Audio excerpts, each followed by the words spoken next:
CA classes में आप लोगों का स्वागत है। आइए अपनी क्लास को शुरू करते हैं। आज की क्लास में हम देखेंगे MA MSc fourth semester examination 2024 या 2024।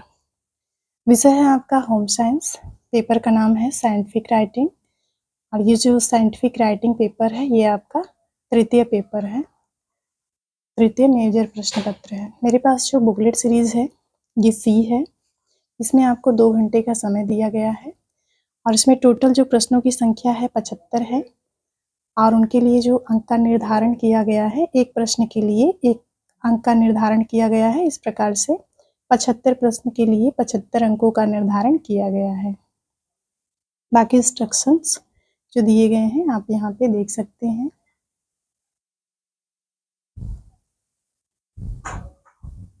इसके बाद हम अंदर के क्वेश्चंस को देख लेते हैं, किस तरह के क्वेश्चन पूछे गए हैं और क्वेश्चन से संबंधित कौन से ऑप्शन सही हैं।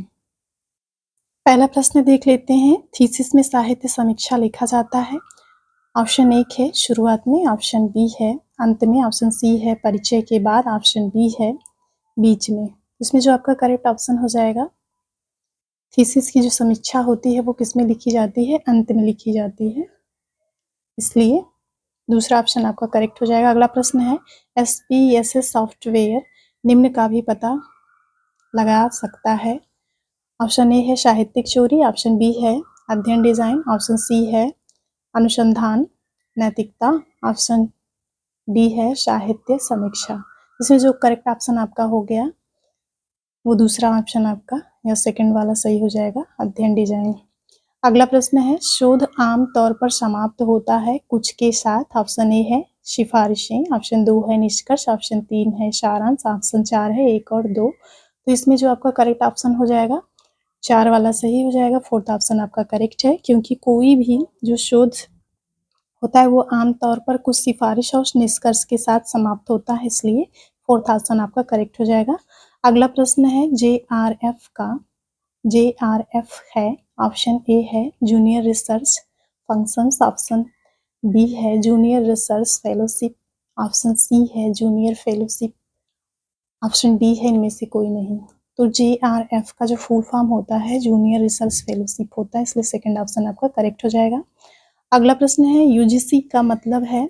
ऑप्शन ए है university grants commission, option B है union government commission, option C है university government council, option D है इनमें से कोई नहीं। तो यूसी का जो फुल फॉर्म होता है यूनिवर्सिटी ग्रांट्स कमीशन होता है, इसलिए फर्स्ट ऑप्शन आपको करेक्ट हो जाएगा। अगला प्रश्न है किसी एक विषय पर ग्रंथ कहलाता है। ऑप्शन ए है शोध रिपोर्ट, ऑप्शन बी है निबंध, ऑप्शन सी है मोनोग्राफ, ऑप्शन डी है पुस्तक। किसी एक विषय पर जो ग्रंथ लिखा जाता है उसको हम मोनोग्राफ के नाम से जानते हैं, इसलिए सी या थर्ड ऑप्शन आपका करेक्ट हो जाएगा। अगला प्रश्न है किसी तालिका के पंक्ति शीर्षक को कहा जाता है। ऑप्शन ए है स्तंभ, ऑप्शन बी है स्टब, ऑप्शन सी है कॉलम, ऑप्शन डी है डेटा। तो इसमें जो आपका करेक्ट ऑप्शन हो जाएगा थर्ड वाला करेक्ट हो जाएगा। कॉलम कहा जाता है। किसी तालिका के पंक्ति शीर्षकों को क्या कहा जाता है? तो ये आपका कॉलम कहा जाता है। अगला प्रश्न है किसी शोध कार्य का लिखित प्रारूप क्या कहलाता है। ऑप्शन ए है शोध पत्र, ऑप्शन बी है मोनोग्राफ, ऑप्शन सी है परियोजना रिपोर्ट, ऑप्शन डी है अनुसंधान रिपोर्ट। किसी शोध कार्य का जो लिखित प्रारूप होता है उसको हम अनुसंधान रिपोर्ट के नाम से जानते हैं, इसलिए फोर्थ ऑप्शन आपका करेक्ट हो जाएगा। एक थीसिस कथन है। ऑप्शन ए है एक अवलोकन, ऑप्शन बी है एक तथ्य, ऑप्शन सी है एक दावा, ऑप्शन डी है एक चर्चा। तो एक थीसिस कथन जो होता है वो एक चर्चा होता है, इसलिए फोर्थ ऑप्शन आपका करेक्ट हो जाएगा। अगला प्रश्न देख लेते हैं। थीसिस को इस नाम से भी जाना जाता है। ऑप्शन ए है अनुसंधान रिपोर्ट, ऑप्शन बी है मोनोग्राफ, ऑप्शन सी है पुस्तक, ऑप्शन डी है शोध निबंध। तो जो थीसिस होता है इसको शोध निबंध या डिजर्टेशन के नाम से भी जाना जाता है, इसलिए फोर्थ ऑप्शन आपका करेक्ट हो जाएगा। आपके फोर्थ सेमेस्टर में डिजर्टेशन को बनाना कंपलसरी, ये 100 नंबर का है। अगला प्रश्न है व्याख्या होनी चाहिए। ऑप्शन ए है व्यक्तिपरक, ऑप्शन बी है उद्देश्य परक, ऑप्शन सी है ईमानदार, ऑप्शन डी है इनमें से कोई नहीं। तो कोई भी व्याख्या कैसी होनी चाहिए? तो वो जो है व्यक्तिपरक या फिर सब्जेक्टिव होनी चाहिए। अगला प्रश्न है शोध प्रतिवेदन लेखन में निम्न सावधानी रखनी चाहिए। ऑप्शन ए है कठिन शब्दों का प्रयोग न करना, ऑप्शन बी है व्याकरण संबंधी त्रुटि न करना, ऑप्शन डी है, ऑप्शन सी है नीरसता से बचाव, ऑप्शन डी है उपयुक्त सभी। शोध प्रतिवेदन लेखन में निम्न सावधानी रखनी चाहिए, कठिन शब्दों का प्रयोग नहीं करना चाहिए, व्याकरण संबंधी त्रुटि भी नहीं करना चाहिए और नीरसता से बचने का प्रयास करना चाहिए, इसलिए फोर्थ ऑप्शन आपका करेक्ट हो जाएगा। अगला प्रश्न है, एक लेख हो सकता है, ऑप्शन ए है संबोधन, ऑप्शन बी है वक्तव्य लेखन, ऑप्शन सी है जागरूकता अभियान, ऑप्शन डी है उपरोक्त सभी। तो एक लेख जो होता है वो क्या हो सकता है, कोई भी अगर लेख है तो वो संबोधन के थ्रू भी आप यूज कर सकते हैं, वक्तव्य लेखन भी हो सकता है, जागरूकता अभियान भी हो सकता है, इसलिए फोर्थ ऑप्शन आपका करेक्ट हो जाएगा। ऐसे ऑप्शन पढ़ने में बहुत ज़्यादा टाइम लग रहा है, डायरेक्ट हम लोग क्वेश्चन के बाद डायरेक्ट जो सही आंसर उस पे आएंगे। किसी लेख को शीर्षक की आवश्यकता कब होती है, कि किसी भी लेख को शीर्षक की आवश्यकता हमेशा होती है। दूसरा ऑप्शन आपका करेक्ट हो जाएगा। एक गुणात्मक शोध प्रस्ताव में नहीं होता है, तो ये गुणात्मक शोध प्रस्ताव में क्या नहीं होता है, तो परिकल्पना नहीं होती है, इसलिए थर्ड ऑप्शन आपका करेक्ट हो जाएगा। रिपोर्ट है एक, कोई रिपोर्ट क्या है, एक सूचनात्मक कार्य है, इसलिए सेकंड ऑप्शन आपका करेक्ट हो जाएगा। रिपोर्ट हमेशा इसमें लिखी जाती है, तो रिपोर्ट हमेशा अनुक्रमित तरीके से लिखी जाती है, इसलिए फर्स्ट ऑप्शन आपका करेक्ट हो जाएगा। बिब्लियोग्राफी किस भाषा का शब्द है, तो ये आपका लैटिन भाषा का शब्द है। थीसिस में आंकड़े और तालिकाएं शामिल होती हैं, तो किस में शामिल होती हैं, तो ये आपका परिशिष्ट में शामिल होती हैं, इसलिए फर्स्ट ऑप्शन आपका करेक्ट हो जाएगा। अगला प्रश्न है, वैज्ञानिक लेखन में निम्नलिखित गुण का होना आवश्यक है, प्रामाणिकता, परिशुद्धता, वैज्ञानिक पद्धति, उपरोक्त सभी, तो फोर्थ ऑप्शन आपका सही है, उपरोक्त सभी गुण का होना आवश्यक है। अगला प्रश्न है, वैज्ञानिक लेखन का उद्देश्य है, ऑप्शन ए आपका सही है या पहला ऑप्शन आपका सही है, ज्ञान का आलेख प्रस्तुत करना, ये वैज्ञानिक लेखन का उद्देश्य होता है। अगला प्रश्न है, निम्नलिखित में से कौन सा वैज्ञानिक लेखन का प्रकार नहीं है, तो फोर्थ ऑप्शन आपका सही हो जाएगा, क्योंकि शोध पत्र लेखन भी है, शोध ग्रंथ लेखन भी है, शोध प्रतिवेदन भी है, लेकिन चौथा ऑप्शन ये आपका करेक्ट हो जाएगा। अगला प्रश्न है, शोध रिपोर्ट का अंतिम पृष्ठ है, तो शोध रिपोर्ट का जो अंतिम पृष्ठ होता है वो परिशिष्ट होता है और कहीं कहीं संदर्भ ग्रंथ सूची भी होती है। अगर ऑप्शन में दोनों रहता है तो दोनों सही हो जाएगा, दोनों ही आपका सही माना जाएगा। अगला है, ग्रंथ सूची का अर्थ है, तो ग्रंथ सूची का जो अर्थ होता है, संदर्भित जो पुस्तकें होती हैं उनकी सूची को ही हम ग्रंथ सूची कहते हैं, इसलिए थर्ड ऑप्शन आपका करेक्ट हो जाएगा। अगला प्रश्न है, अनुसंधान शब्द से क्या समझते हैं, अनुसंधान शब्द किसी लक्ष्य का अनुसरण करना होता है, इसलिए सेकंड ऑप्शन आपका करेक्ट हो जाएगा। अगला है, अनुसंधान को आगे बढ़ाने के लिए निम्नलिखित में से पहले किसकी आवश्यकता होती है, तो सबसे पहले एक शोध प्रश्न तैयार करना होता है, इसलिए फर्स्ट ऑप्शन आपका करेक्ट हो जाएगा। अगला प्रश्न है, सहकर्मी समीक्षा को संक्षिप्त में इस प्रकार प्रस्तुत किया जा सकता है, तो एक प्रक्रिया जिसके द्वारा किसी वैज्ञानिक के मित्र उसे सलाह देते हैं, तो फोर्थ ऑप्शन आपका करेक्ट हो जाएगा। अगला प्रश्न है, अक्सर किसी लेख को पढ़ना शुरू करने के लिए सबसे अच्छी जगहों में से एक है, तो सबसे अच्छी जगह में से जो आपका संदर्भ अनुभाग होता है ये अच्छा होता है।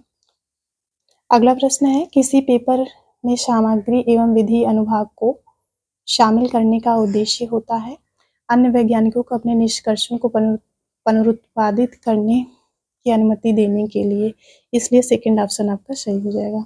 अगला है, वैज्ञानिक शोध पत्र में संदर्भ अनुभाग का मुख्य उद्देश्य क्या होता है, तो संदर्भ अनुभाग का जो मुख्य उद्देश्य होता है शोध पत्र से संबंधित ज्ञान एवं अवधारणाओं की सूची देने से होता है। अगला प्रश्न है, किसी विशेष विषय क्षेत्र में प्रकाशित जानकारी पर चर्चा की जाती है, ये जो है पत्रिका, अनुसंधान प्रस्ताव, समीक्षा, तो इसलिए तीनों में ही की जाती है, इसलिए फोर्थ ऑप्शन आपका करेक्ट हो जाएगा।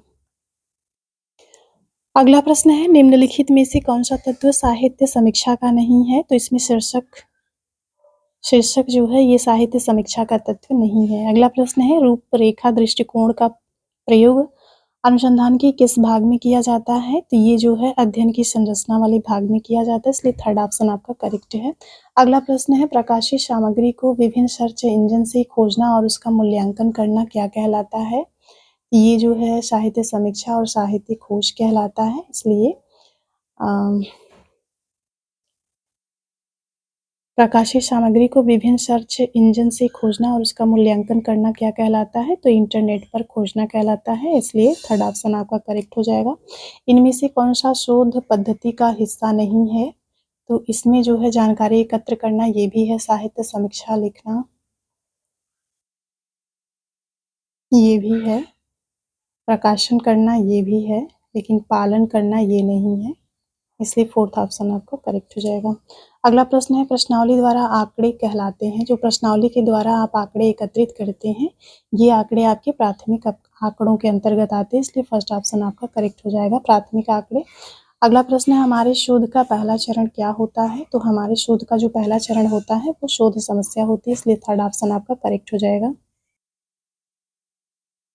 सूचित सहमति भी इसका एक हिस्सा है, तो सूचित सहमति जो होती है ये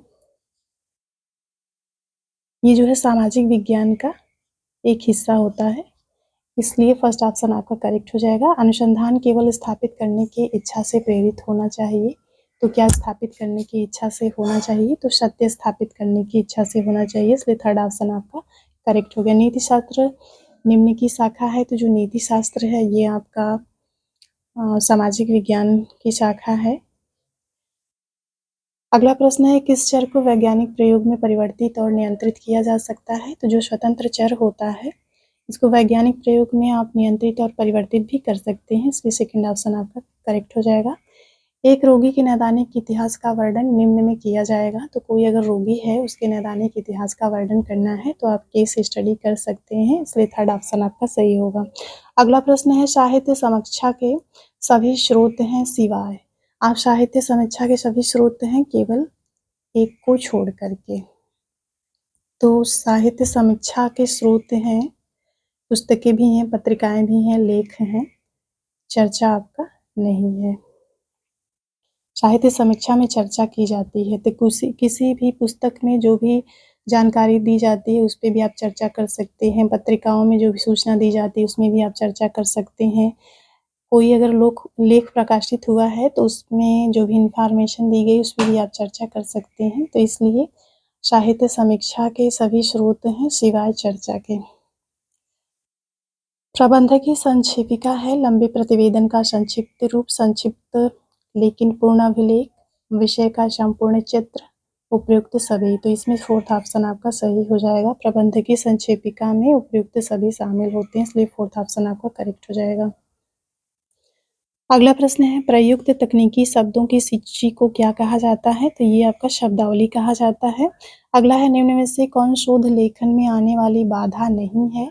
तो सरल शब्दों का जो प्रयोग है ये शोध लेखन में आने वाली बाधा नहीं है, इसलिए थर्ड ऑप्शन आपका सही हो जाएगा। अगला प्रश्न है सारांश में निम्नलिखित को सम्मिलित नहीं किया जाता है, तो किसी भी सारांश में आप शोध प्रश्न को, विधि एवं मुख्य खोज को, निष्कर्ष को शामिल करते हैं लेकिन उपकल्पना को शामिल नहीं करते हैं, इसलिए सेकंड ऑप्शन आपका करेक्ट हो जाएगा।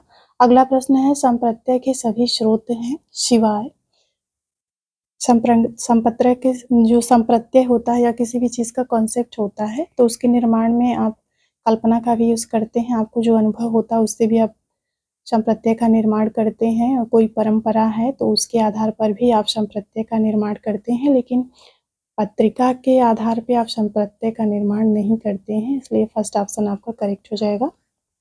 अगला प्रश्न है संप्रत्ययीकरण का मुख्य उपयोग है, जो संप्रत्ययीकरण का मुख्य उपयोग है अनुसंधान समस्या को स्पष्ट करना और कल्पनाओं का निर्माण करने के लिए आप संप्रत्ययीकरण करते हैं, इसलिए थर्ड ऑप्शन आपका करेक्ट हो जाएगा। अगला प्रश्न है निम्नलिखित में से कौन सा सारणीयन का प्रकार नहीं है?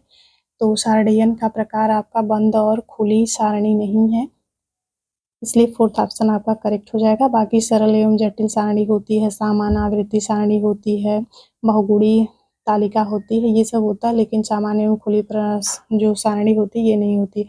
अगला प्रश्न है संचयी आवृत्ति तालिका में संचयी शब्द का अर्थ है, तो संचयी शब्द का अर्थ होता है जोड़, इसलिए सेकंड ऑप्शन आपका करेक्ट हो जाएगा।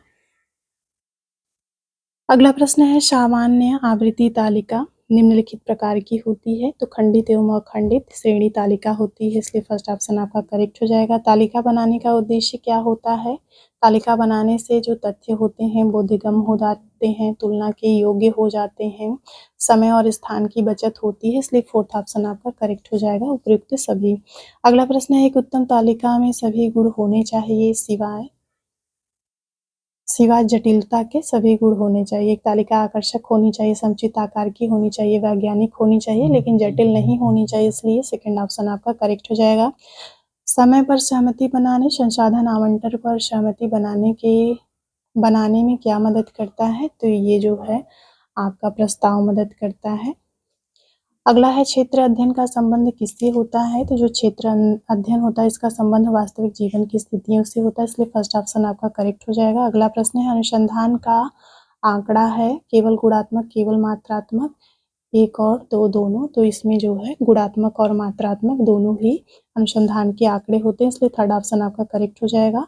आय किस प्रकार का आंकड़ा है? तो ये अनुपात वाला है। अगला प्रश्न है, सामग्री विश्लेषण निम्नलिखित में से किस विधि का उपयोग करता है? वर्गीकरण, गिनती, रिकॉर्डिंग उपयुक्त सभी का उपयोग करता है, क्योंकि जब भी हमें विश्लेषण करना होता है तो हम उसका वर्गीकरण भी कर सकते हैं, और जहाँ पे आवश्यकता हो हम संख्याओं का भी प्रयोग कर सकते हैं, और जो भी सामग्री उसके अवलोकन के लिए हम रिकॉर्डिंग का कार्य भी कर सकते हैं, इसलिए फोर्थ ऑप्शन आपका करेक्ट हो जाएगा। अगला प्रश्न है, सारांश में शामिल होना चाहिए। सारांश में संदर्भों की एक सूची होनी चाहिए, केवल प्रासंगिक तालिकाएं होनी चाहिए, सांख्यिकी विश्लेषण होना चाहिए, इनमें से कोई नहीं। तो सारांश में क्या शामिल होना चाहिए? जो सांख्यिकी विश्लेषण होता है वो शामिल होना चाहिए, थर्ड ऑप्शन आपका करेक्ट है।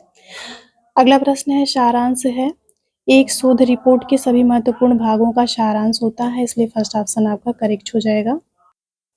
अगला प्रश्न है, आमतौर पर एक शोध रिपोर्ट में पाठक के लिए परिकल्पनाएं कहाँ उचित होती हैं? तो किसी भी पाठक के लिए जो परिकल्पनाएं होती हैं वो परिचय में उचित होती हैं, इसलिए फर्स्ट ऑप्शन आपका करेक्ट हो जाएगा।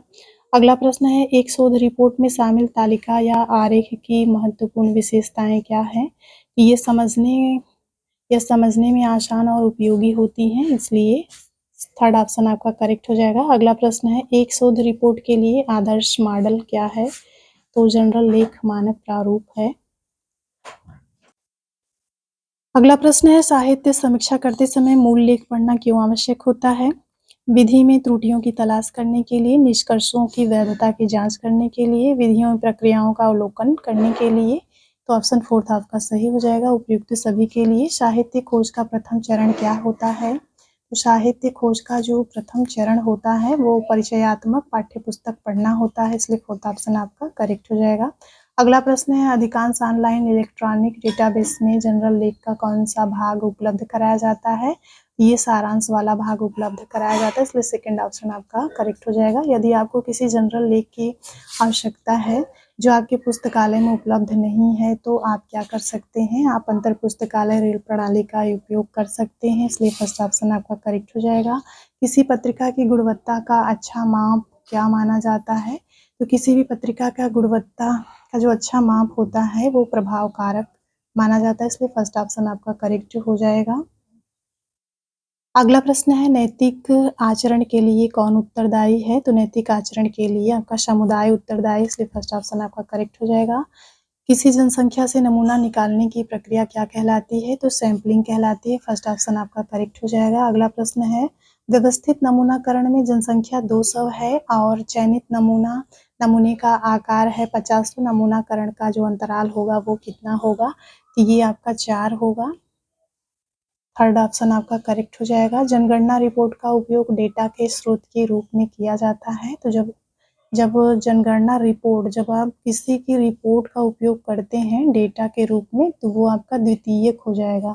अगर यहाँ पे केवल जनगणना आंकड़ा होता तब ये आपका प्राथमिक स्रोत हो जाता, लेकिन यहाँ पे जनगणना रिपोर्ट का उपयोग डेटा के स्रोत के रूप में किया जाता है, मतलब किसी की रिपोर्ट को जब आप डेटा बना करके उसका प्रयोग करते हैं तो वो आपका सेकेंडरी हो जाता है, इसलिए इसका जो करेक्ट ऑप्शन हो जाएगा सेकंड ऑप्शन आपका करेक्ट हो जाएगा।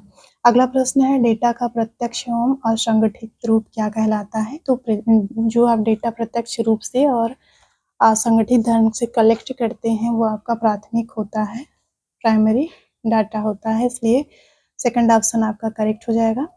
तो अंतिम प्रश्न है, आपके पेपर का अंतिम प्रश्न है जो बुकलेट सीरीज सी का है। जनसंख्या जनगणना किसके माध्यम से की जाती है? तो जो जनसंख्या जनगणना है ये आपकी पूरी गणना के माध्यम से की जाती है, इसलिए फोर्थ ऑप्शन आपका करेक्ट हो जाएगा। ये रहे टोटल आपके 75 प्रश्न, जिनका जो राइट ऑप्शन है वो आपको बता दिया गया है। क्लास यहीं पे समाप्त होती है। आज के लिए इतना ही।